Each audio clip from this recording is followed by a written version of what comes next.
All right, let's jump right in. We're going to talk about how a really simple ancient construction tool, something you'd find in any builder's kit, actually reveals a deep philosophy about morality, about character, and really the structure of our inner lives. So it all kicks off with this really strange and powerful vision from the prophet Amos. I mean, just picture it. A divine being standing on a wall, and in his hand, not a sword, not a scepter, but a plumb line. It's such a vivid, kind of surreal image that immediately makes you wonder. Exactly. A plumb line? Of all things, why this specific tool? What on earth could it mean? Well, this is the central mystery we're going to unpack in this explainer, and trust me, the answer is way more fascinating than you might think. So, first things first, we have to look a little closer at where this symbol even comes from, right back in the book of Amos, to get the context for this whole mysterious vision. But here's the thing. Just reading the ancient text isn't quite enough to decode it. To really get it, we have to follow the symbol through history.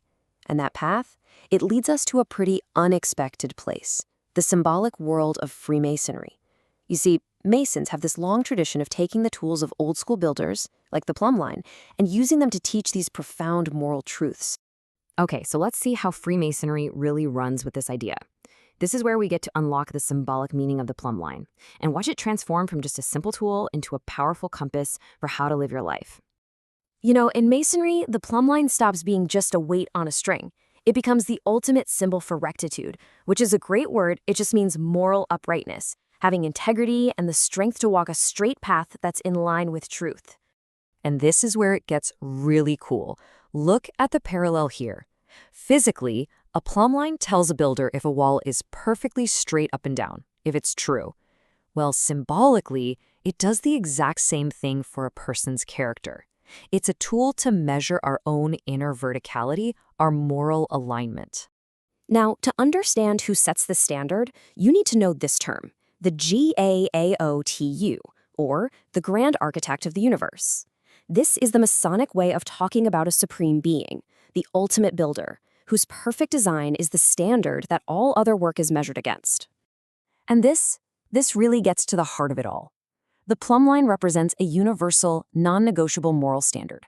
It's not relative. It's not up for debate. It's an absolute truth, an unchanging vertical line between right and wrong that was set by the Grand Architect. So, with that foundation laid, let's talk about how this symbol is actually used, because this isn't just some abstract idea. It's meant to be a practical tool for self-examination, for personal growth. So here's the central metaphor. A mason's real job isn't working with stone and mortar. It's working with the raw materials of their own character. The whole goal is to build this strong, upright inner temple. And the plumb line? Well, that's the essential tool you need to make sure that temple is true. And you can actually see how this construction process plays out. The Masonic journey is all about progressive self-examination. It kicks off in the first degree, which is all about self-knowledge. Then, in the second, the focus shifts to finding balance. And finally, in the third degree, it all leads to moral judgment, the final measurement of how well you've actually built your inner temple. But what happens if the building isn't straight? What are the consequences if you just ignore the plumb line? This next part explores the warning that was there right from the beginning in Amos's vision. So let's circle all the way back to that original vision. When the Grand Architect holds up the plumb line, what does it reveal? It shows the wall is crooked. And in this symbolic language, that means the people have strayed. They've deviated from that universal moral law, and they're just not in alignment with the standard anymore. This table lays out the stakes perfectly, doesn't it? The ideal is to live by your principles, to honor your word. But the consequence of failing to do that? You become a defective wall. And a single defective wall doesn't just put itself at risk, it weakens the entire structure, threatening an eventual collapse for everyone. And the warning from that vision is it's stark and it's clear. I will not again pass by them. This isn't about getting endless second chances. It's a statement that if you repeatedly and consciously deviate from the moral standard, there's an inevitable consequence. Collapse. The structure simply cannot stand if it isn't true. So, what do we do with all this? Let's bring it all home.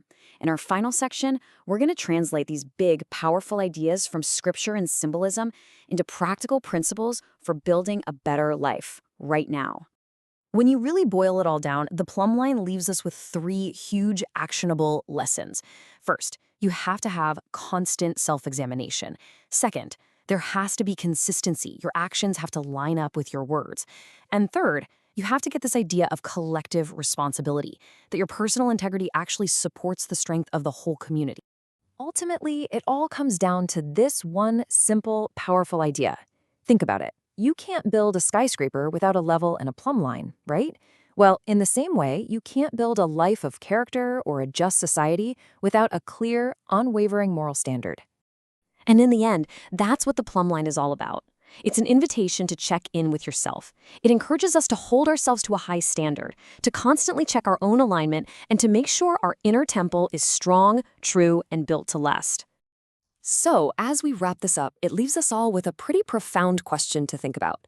In a world that's full of shifting values and just so much noise, what is the absolute, unchanging standard that you use to measure your own character? What plumb line guides your life?